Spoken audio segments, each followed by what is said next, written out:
इन वक्त नौशर फिरोज जो सीनियर सहासी समाजी अॻवान मुख़्तलिफ़ वक़्तनि ते शहर जे मसइलनि लाइ हर जे मसइलनि लाइ जदोजहद कंदड़ कासिम इसरान मौजूदु आहे। पाण उन खां थोरो सूरत हाल पुछंदासीं सिंध में पीपल्स पार्टी जी हिन वक़्तु छा सूरत हाल आहे। अॼु जेका वरसी हुई मोहतरम बेनज़ीर जी त पहिरियों ई ईअं थींदो त माण्हू बेनज़ीर जी मोहबत में वेंदा हुआ, छा अॼु बि उहा सूरत हाल बरक़रार आहे या सिंध में पीपल्स पार्टी कहिड़ी तबाही मचाई आहे, उहो पाण मुख़्तसरन कुझु मिंटनि जो तर्जुमो जेको पाण ॿुधणु चाहींदासीं कासिम इसरान खां। जी कासिम इसरान, छा था हिन सूरत हाल खे ॾिसो तव्हां? सॼी सूरत हाल सॼी सिंध जी हर सीट किराए ते चढ़ियल आहे। पीपल्स पार्टी सिंध में कुझु बि न कयो आहे।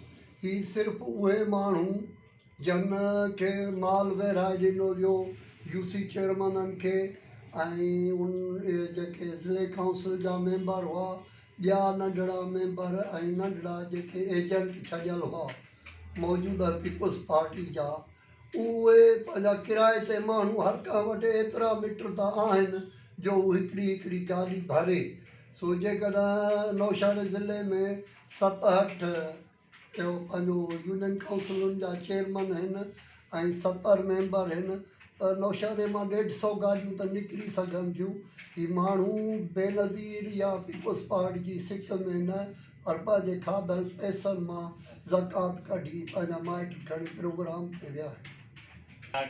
सीनियर साहब कासिम इसरान जी ॻाल्हियूं ॿुधियूं त वाकई हक़ीक़त इहा थी लॻे त उहे माण्हू जो गिलिया वेंदा हुआ, जेके नारा निकिरंदा हुआ त मां उहे पुरजोश नारा हूंदा, जज़्बाती नारा हूंदा हुआ। कैफ़ियत इहा हूंदी त वाकई माण्हू पंहिंजे दिलि जे आवाज़ जेको आहे ॿाहिरि कढी रहिया आहिनि। पर अॼु उहा सूरत हाल नज़र नथी अचे। उहो सबबु बुनियादी तौरु इहो ई नज़र अचे थो त सिंध में पीपल्स पार्टी जेका करप्शन कई आहे, तबाही कई आहे, इदारनि खे तबाह करे छॾियो आहे, माण्हुनि खे को रिलीफ न मिलियो आहे, माण्हुनि खे इंसाफ़ नथो मिले, घुटे वारो रोटी कपिड़ा और मकान वारो नारो जेको आहे सो किथे गुम थी वियो आहे। उहो ई सबबु आहे जो माण्हुनि जी पसीराई हाणे हिनखे पीपल्स पार्टी खे नथी मिले, पर फ़क़ति एस्टेब्लिशमेंट जी हामी पार्टी हुजण करे अॼु बि उहा ज़ेरी आहे।